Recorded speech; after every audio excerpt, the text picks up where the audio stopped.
In 1986, a Singapore hotel collapsed like a pack of cards, burying guests in under a minute.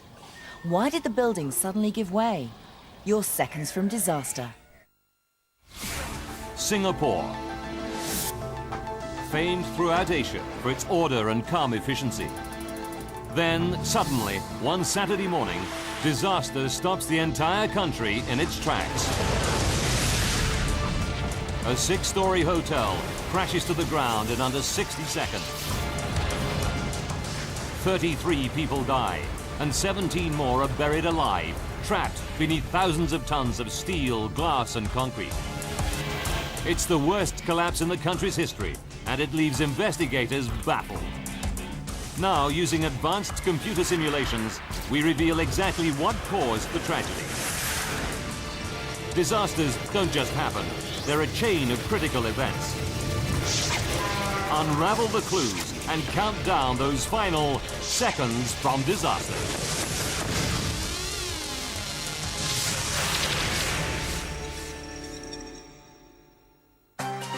Asia. Singapore. Over 4 million people live crammed in a country the size of New York City. It's a dynamic, vibrant place that attracts people from all over the region and beyond, striving to make a better life for themselves in this English-speaking island of opportunity.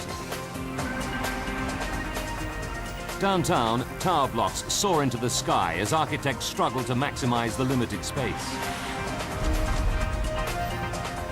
Much of it land reclaimed from swamp and sea. Even below ground, the city is teeming with activity as Singapore expands at breathtaking pace. Giant tunnels are bored by teams of engineers from all over the world, working on a new subway system that will connect the high-rise area with older and less prosperous districts like this one, Little India. 6 kilometers from downtown, this area is home to the manual laborers who support the booming economy. Here on Owen Road stands the Hotel New World, built in 1971. The building is unremarkable. 36 reinforced concrete columns supporting 6 concrete floors. There's a car park in the basement. The local branch of a bank takes up the ground floor. Above that is a popular nightclub. And a budget hotel occupies the rest of the building. As is usual in this hot climate, air conditioning units and water tanks are installed on the roof. At over 24 meters, it's small by Singapore standards, but one of the tallest buildings in Little India. The building has led an untroubled life, apart from one serious incident. In 1975, when a gas leak poisoned 35 people. Everybody made a full recovery, and the building was given a clean bill of health. March 14th, 1986, 11 years later. It's a Friday night, and as usual, Madame Lily Teo, the nightclub hostess, sets up the first floor bar in preparation for a busy evening, expecting the usual mix of businessmen and couples who visit her club.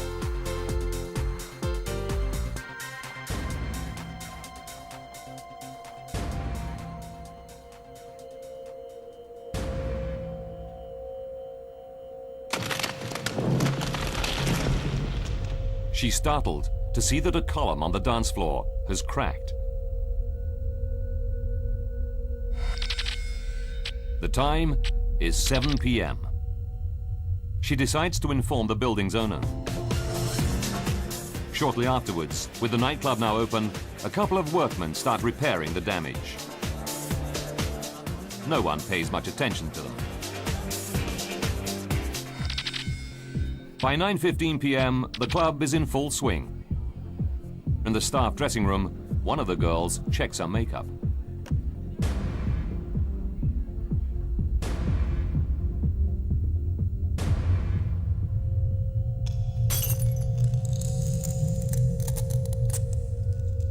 In Singapore, like most countries around the world, a broken mirror is a symbol of bad luck. But it's the end of the working week, and everyone in the nightclub is too busy having a good time to worry about silly superstitions.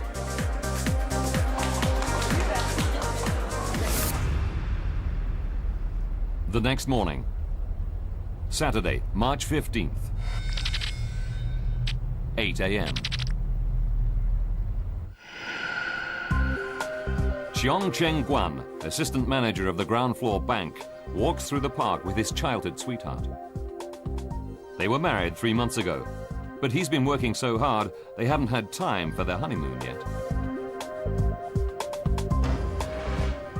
We were happily married and we actually planned a trip to Australia and New Zealand. As Cheong leaves for work, he says goodbye to his wife, Leong CC, knowing it's a big day for her. She's taking an important exam. I was having my final exam for a diploma. Cheong and I had planned to meet in the afternoon.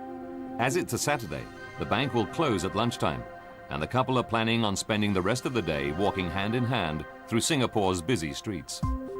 I was looking forward to Saturday afternoon after work, and then usually we will go out. 17 people work in the bank. It's a close, friendly team.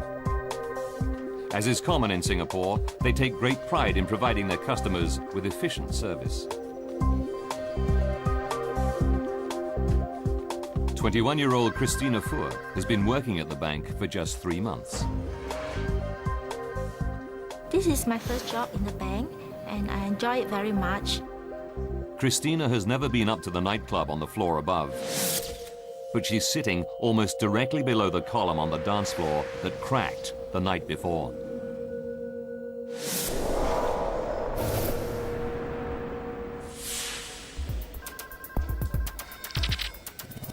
"10:10 a.m.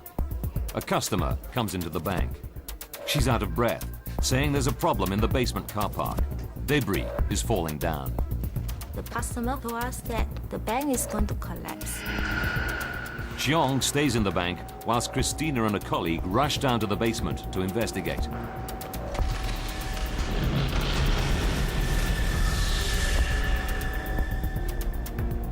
Although none of the cars are damaged, as they're leaving, they see 2 men in overalls working by a cracked column. There's debris on the floor, but the workmen say everything is fine. Reassured that it's nothing serious, they go back to work in the ground floor bank.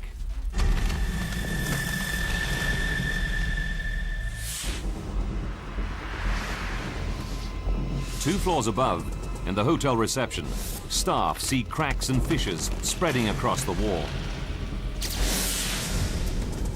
But down below, Cheong and Christina are unaware of any further problems.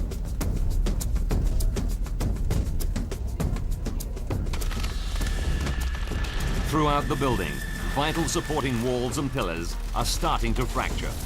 The Hotel New World is on the brink of collapse. Something extraordinary is happening within an unremarkable building in Singapore's Little India.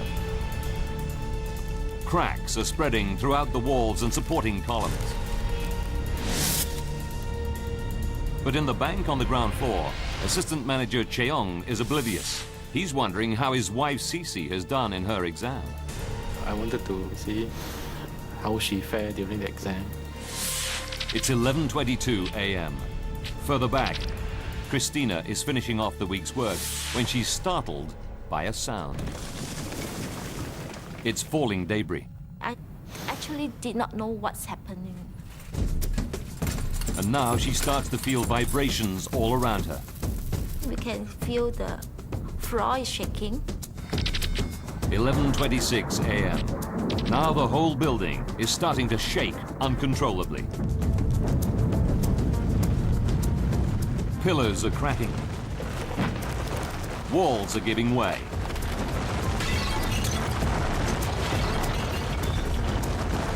An unstoppable, catastrophic collapse is set in motion. It was very sudden. One instant you are working, the next instant it is all pitch dark and Thousands of tons of steel-reinforced concrete rain down on the people inside.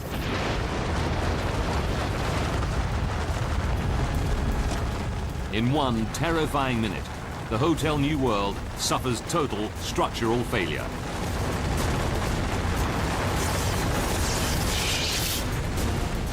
Trapping dozens of people.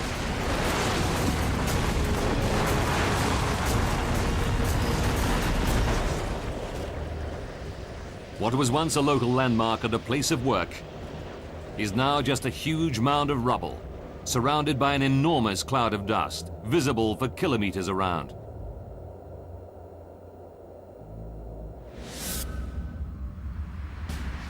All 6 stories of the building have been destroyed, transformed into a concrete tomb. Christina, Cheong, and other bank staff are buried at the very bottom of the building rubble, in the pitch-black basement car park. We couldn't see anything, we couldn't hear anything. We couldn't even see our hand. Cheong can't see his colleague Christina, even though she's just a meter or two away, pinned down by massive concrete slabs. I was just like laying in the coffin. I couldn't move at all.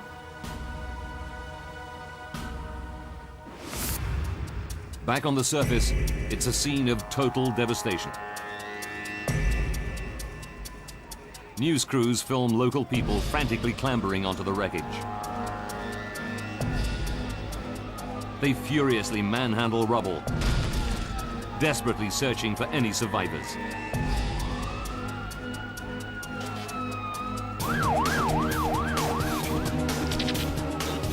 at 11:35 a.m. Within 8 minutes, emergency workers start arriving.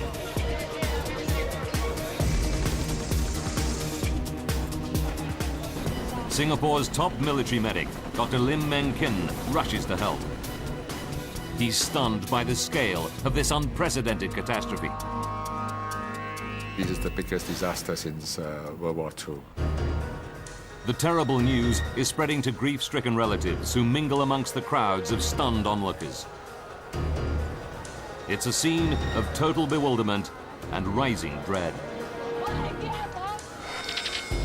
Around noon, over half an hour into the disaster, Cheong's wife, Cece, arrives and realizes that her husband is buried somewhere inside the mountain of rubble. She has no way of knowing whether he's dead or alive. She finds her uncle, who happens to be a structural engineer, but he can offer her no real comfort.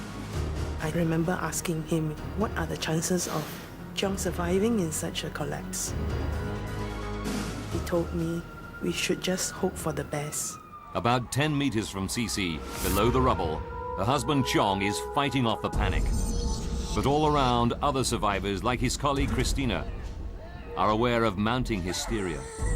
I can hear a lot of people crying. They was asking for help. Some of them was screaming, and some of them was crying in pain.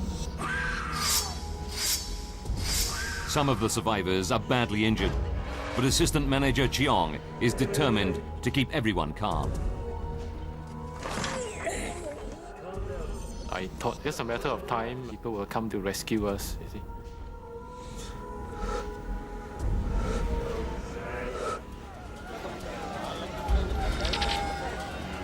"12:30 p.m.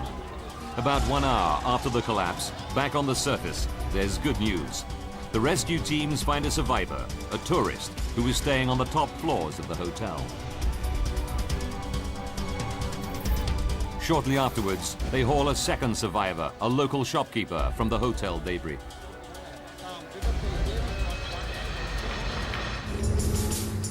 The rescuers hastily put together a list of all those known to have been in the building when it collapsed.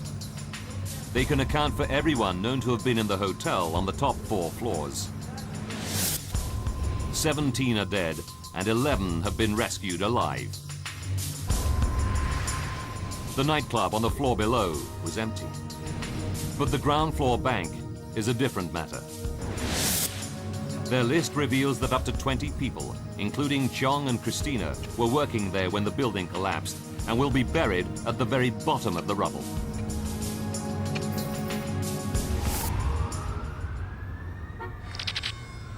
"11:30 p.m. 12 hours after the disaster, the rescue teams are working through the night trying to reach the bank. Heavy machinery hauls huge slabs of debris away from the top.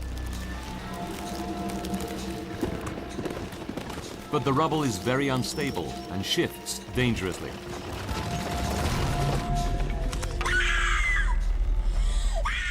Some 10 meters below the glare of the rescuers' arc lights, with vibrations shaking the wreckage, the horror is growing. The survivors are trapped in a dark tomb under 6,000 tons of concrete and steel. Assistant Manager Cheong is just within reach of one of his bank colleagues, who's lying injured nearby, crushed by a beam. He tries desperately to push the beam away, but it's too heavy. I felt very helpless. You know? Your colleagues here dying, and then you can't do anything at all. That was bad. Cheong realizes his efforts are in vain. You could smell the stench of death. It's very sad. Your own colleague you have been working for so many years with, and all of a sudden he's gone. The crushed masonry is preventing the circulation of air. Oxygen is beginning to run out. Just a meter or two from Cheong, Christina is becoming desperate. I was thinking I'm still very young. I still got lots of things to do. And I'm not married yet. I can't just die like that.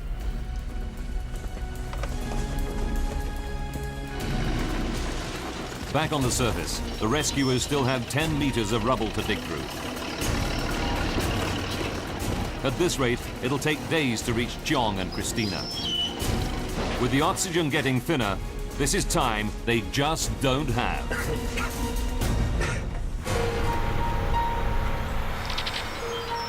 Midnight. Half a day has passed since the collapse of Singapore's Hotel New World building. Only 11 people have been pulled alive from the rubble.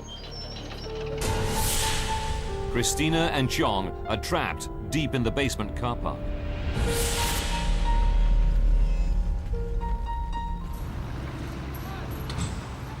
A team of Irish engineers working on the nearby subway construction is watching the rescue work. Subway tunneler Tommy Gallagher is especially concerned that the use of heavy machinery may be causing the rubble to shift and fall, potentially endangering the lives of any survivors buried at the very bottom of the mound.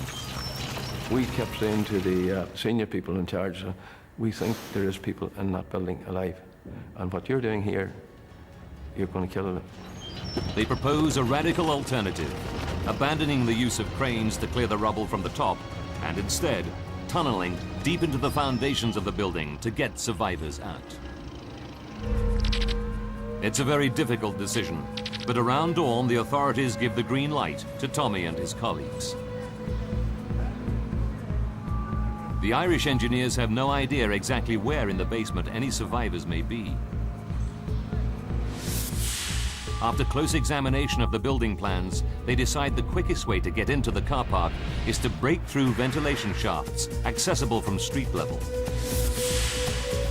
A rescue camera reveals a scene of devastation. The tunnelers have to wade through knee-deep water and push past crushed cars. To their horror, they can smell petrol. They know a single spark could set up a devastating explosion. The car park is a death trap. That's what we were worried about. Any spark of a machinery would... The subway engineers have an agonizing wait whilst the water and petrol are pumped out. Then they start hacking a makeshift tunnel through the debris, using small hydraulic jacks to support the thousands of tons of rubble above. Sunday, 7 p.m. It takes 7 hours to tunnel 9 meters. The ground's so unstable above us, everything, we were just taking a chance, like. Then their worst fears are realized. It started to close in on us.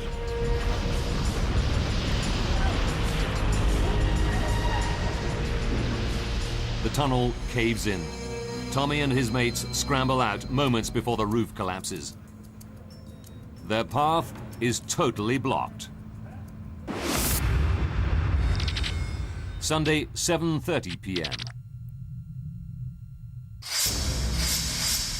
Chiong and Christina have been buried in the stifling, claustrophobic darkness for 32 hours. They have no idea rescuers are trying to reach them. Undeterred by the cave-in, the Irish engineers start digging more tunnels in the dangerous building rubble, willingly risking their lives. The tunnelers were the bravest people I've ever met in my life. And the way they went about it, the spirit, it's a spirit that's very rare, really. Tunnels 2 and 3 are built from the southeast, but the subway engineers soon find their path blocked by huge slabs of debris. With Tunnel 1 still too dangerous after the cave-in, a fourth tunnel is dug northwards. It takes all night, but Tommy and his mates crawl under crushed cars and dig all the way around the exterior basement wall. We worked round the clock. We never went to bed. Monday, 7 a.m. Chiong and Christina have been trapped in the rubble for almost 2 days. They're losing track of time. We don't even know how many days we was trapped inside. I was just trying to keep alive because I have a lot of things to live for. Then, Chiong hears a noise. We could hear rumbling sounds, from the distance. Hoping that it's a rescue team, the bankers start tapping frantically on the beams that are trapping them.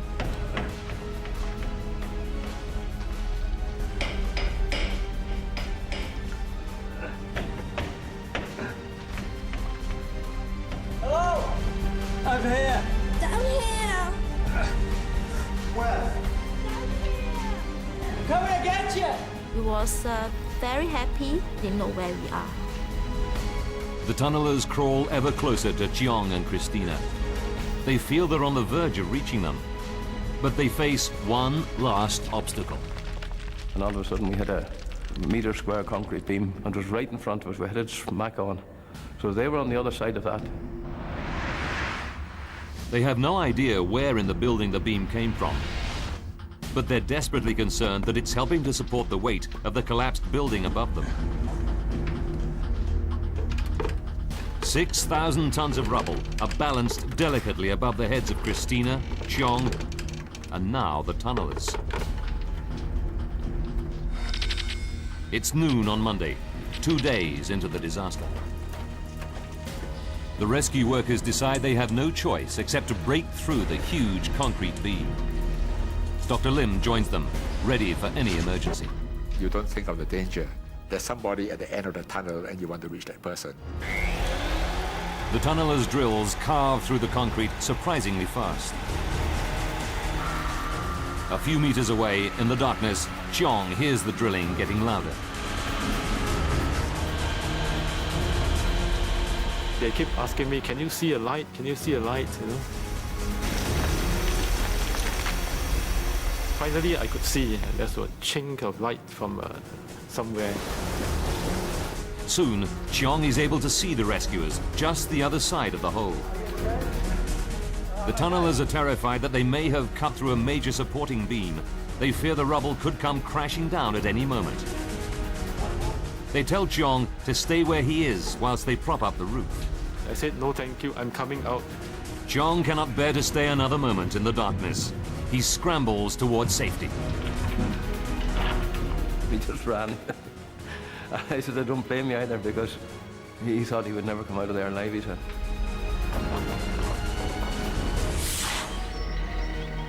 After 2 days, buried alive, Chiong is able to walk out into the daylight with just a few scratches. That was really a miracle. Christina is buried deeper in the rubble. It takes another 7 hours to rescue her.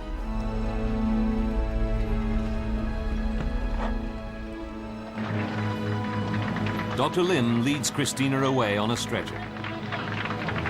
Later examinations reveal her only injury is a black eye. I feel just like a hero or something like that. Chiong and his wife Cece are finally reunited at the hospital. It was such a moment of joy, such great joy. You just feel that life is very fragile. Anytime it can be taken away from you, and you just live. Thanks to the pioneering use of tunnels to dig into the very deepest parts of the rubble, 6 more survivors are ultimately pulled alive from the wreck of Hotel New World. In all, 17 people have been saved. But 33 have lost their lives. Now, by rewinding the events of that fateful day, and by going deep into the investigation, we can reveal what really happened to the Hotel New World. Advanced computer simulation will take us where no camera can go, into the heart of the disaster zone. A commission of inquiry will be appointed to seek answers to the many questions raised in this, the worst building disaster in Singapore. The investigation team includes Terry Hume, a structural engineer based in Singapore. He has decades of experience in major building construction. Hume visits the site within hours of the collapse and is shocked by what he sees. The first impression was that the whole collapse must have been very rapid, and the whole building must have collapsed at the same time. It was clearly something unusual. In a city like Singapore, it's everyone's worst nightmare. Similar buildings are everywhere, and much taller structures soar skywards all across the island. The investigators need to find out why the Hotel New World collapsed, and fast. How did a 6-story reinforced concrete building collapse in fewer than 60 seconds? Until the investigators find out, the lives of millions who live and work in similar structures throughout Singapore could be at risk. The team interviews locals who remember that 10 years earlier, a gas leak knocked out 35 people at the hotel site. Could gas have escaped again, causing an explosion? Or worse, could there have been a bomb?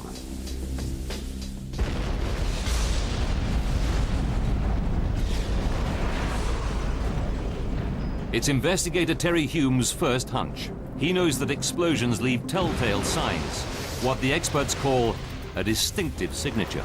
The immediate effect of the explosion is normally to certainly blow out the windows, possibly blow out the sidewall. You would see some sort of evidence of this explosion blowing the debris out or window shattered.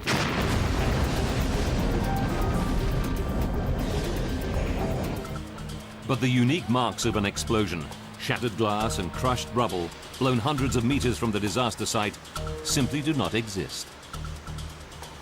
There was nothing like that.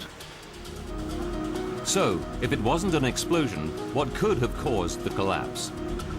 It really is quite difficult to demolish a complete building very neatly. The team needs to investigate the disturbing possibility that the building materials were defective. This is the wall here. They interview the Irish tunnellers and learn that some of the concrete was so soft, their drills went through it like butter. Could it be that the concrete was badly mixed in the first place, undermining the strength of the building? With millions of lives depending on similar materials throughout the city, it's an horrific thought. The team takes 240 concrete core samples to one of Singapore's top laboratories. Of these, 80 are quickly dismissed as being unusable, unsuitable for testing. The scientists examine the remaining 160 cores to see whether the correct ratio of sand, stones, and cement was used. Then they perform concrete strength tests on them.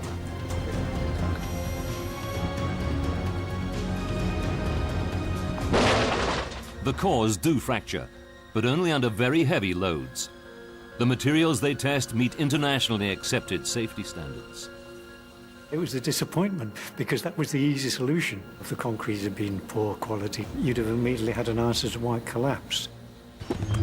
Hume concludes the reason the concrete seemed soft was because it was fractured during the violence of the collapse itself. So, if it isn't defective building materials, what else could have caused the disaster? The investigators turn to another terrifying scenario, one that, like the concrete, could have implications for the entire city. They look at the land on which the hotel was built and discover, like much of Singapore, it used to be a swampy floodplain drained from the 19th century onwards. This was fine for the construction of small buildings, but like much of the booming city, the Hotel New World was significantly taller, bigger than anything built 100 years ago. If the reclaimed ground was unstable, could the collapse be just the beginning of an island-wide disaster?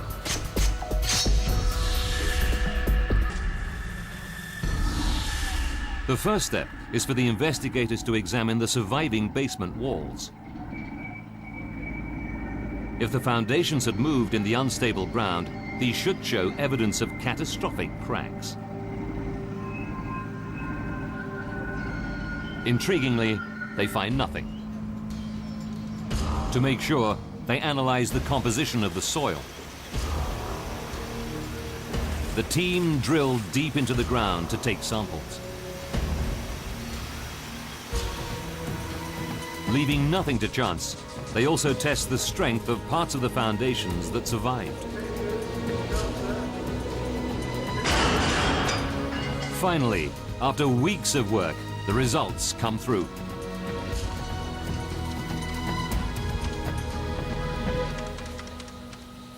Although there was evidence of some small ground movements, the team is forced to conclude that it was not enough to have brought down the building.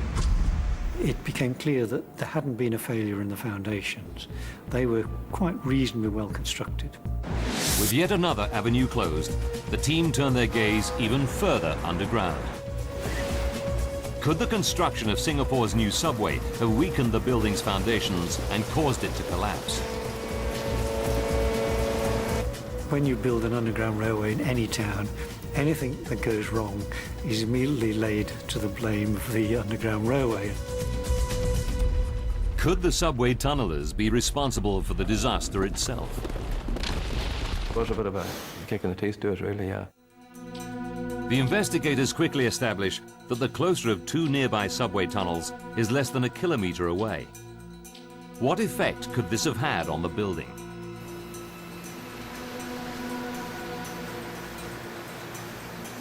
Subway tunnels have collapsed before. Just a year earlier in South Korea, this building fell into one.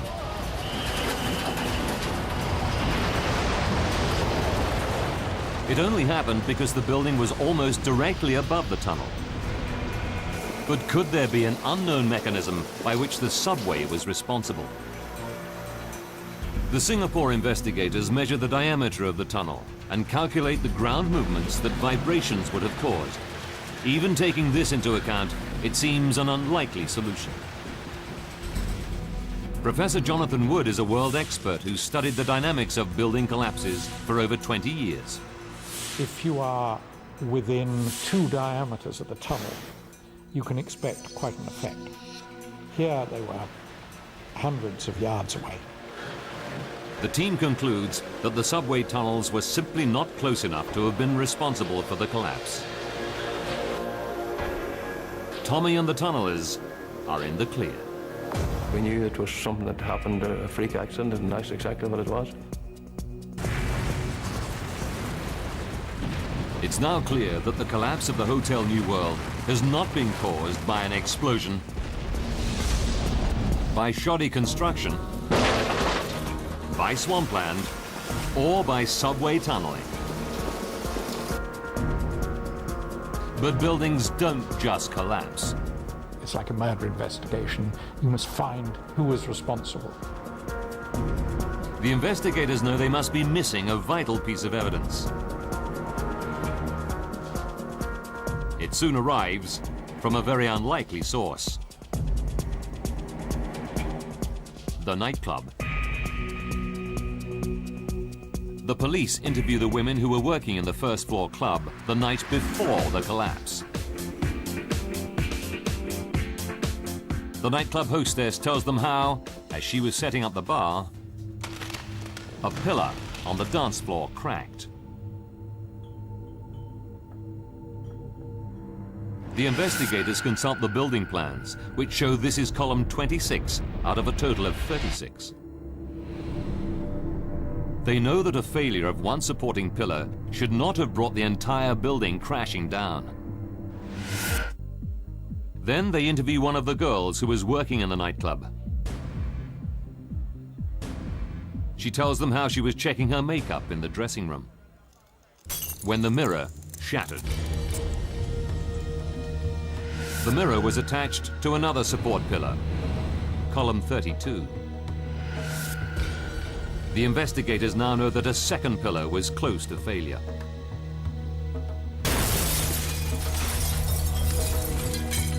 Next, the team interviews survivor Christina Fuhr. She tells them how, on the morning of the disaster, she went down to the basement car park and saw workmen propping wood against a column. The pillar had cracked and there was plaster on the floor. They identified this as column 30, and it was also failing. It's a crucial breakthrough. There are now eyewitness accounts that 3 columns were failing in the hours leading up to the disaster. For the first time, the investigators know that 3 vital supporting columns were stressed right to the limit.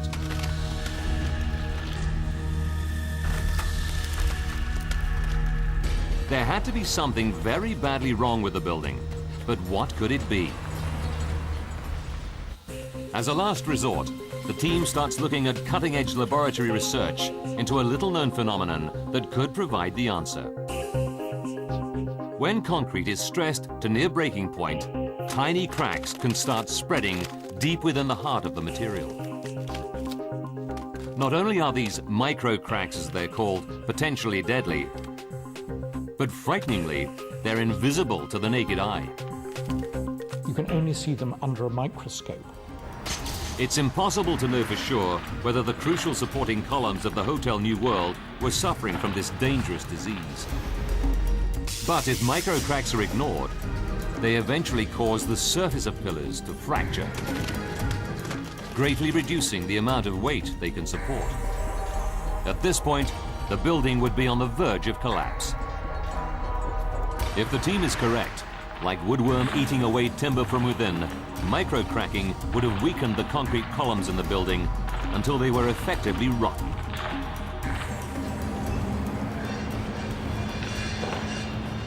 But where could the extra weight that causes micro-cracking have come from?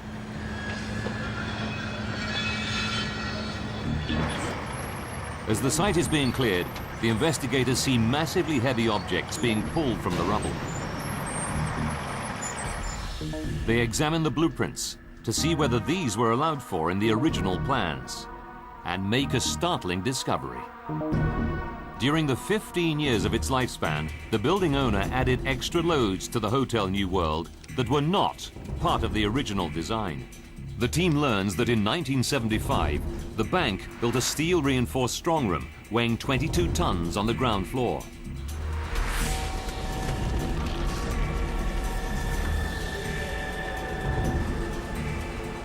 Then in 1978, the building owner installed 2 air conditioning towers, adding extra weight.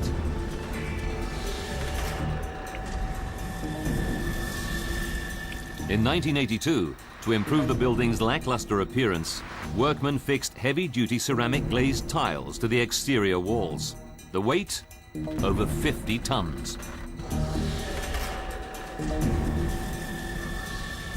Finally, in 1986, before the collapse, the building owner installed yet another air conditioning tower on the roof to make conditions in the sweltering Singapore heat more comfortable.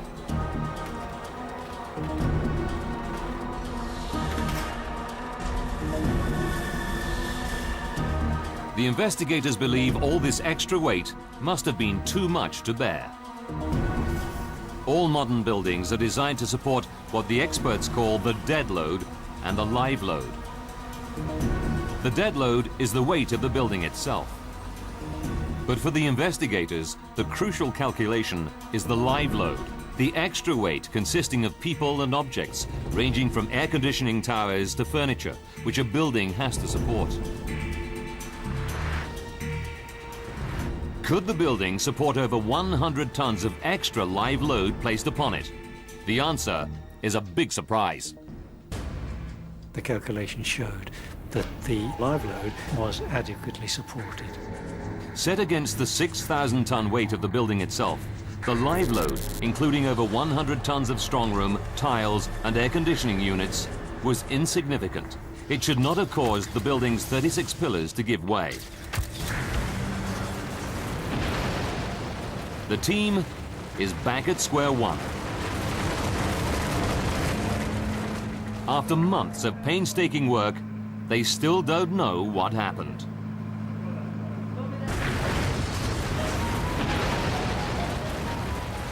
The team is certain they must have missed some vital clue that will enable them to understand why Singapore's Hotel New World collapsed.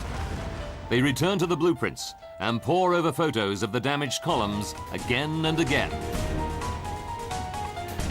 Clutching at straws, they double-check the calculations made by the draftsman for the weight of the building itself, the dead load.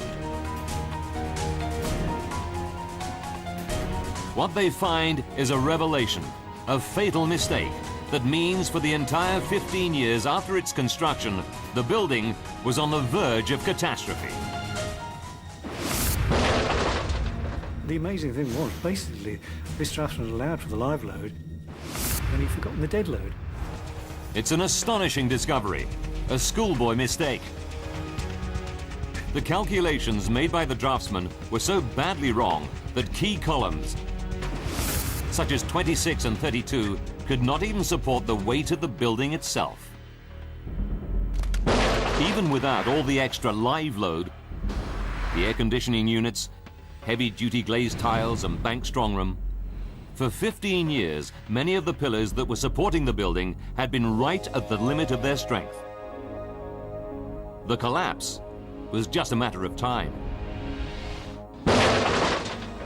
All the columns were very near failure and been sitting close to the edge for 15 years. The investigators finally understand why the disaster happened. Now, by rewinding the events leading up to that fateful day, and by following the process of the extensive investigation, we can finally reveal what really happened to the Hotel New World. Friday, March 14th, 1986. For 15 years, hidden from human eyes, deadly micro-cracks were spreading deep within the concrete columns of the Hotel New World. 7 p.m., 16 hours before the collapse. Column 26 cracks in the nightclub.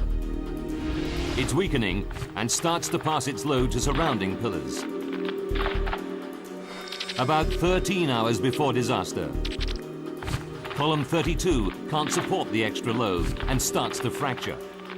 This causes a mirror attached to it to smash. Just over 1 hour from disaster, load from the two nightclub columns is being transferred to column 30. It starts cracking, this time in the basement car park.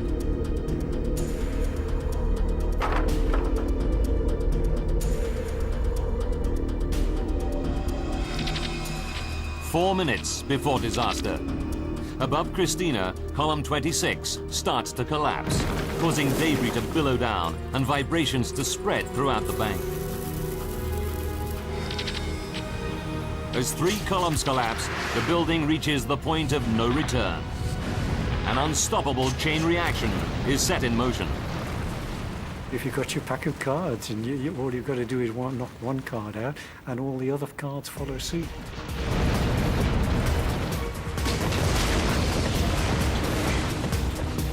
The entire building crashes to the ground in under 60 seconds, killing 33 people.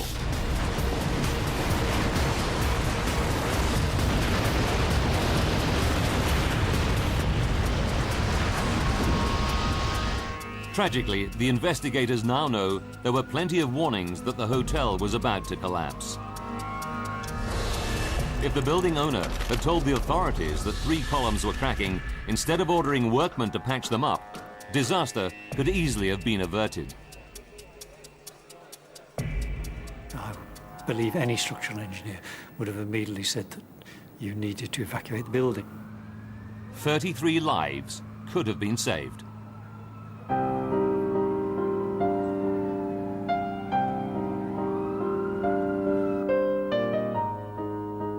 Survivors John and Christina will always remember their colleagues who died in the Hotel New World collapse. I do miss all my colleagues. They are the best that I ever had. But they will also never forget the courage of the subway tunnelers. It was volunteering, and they had to dig through debris which might just fall on them in any time. Without them, I would not be here. So I would like to thank them very much on this. Tommy Gallagher and the subway tunnelers were awarded one of Singapore's highest peacetime honours, the Conspicuous Gallantry Medal.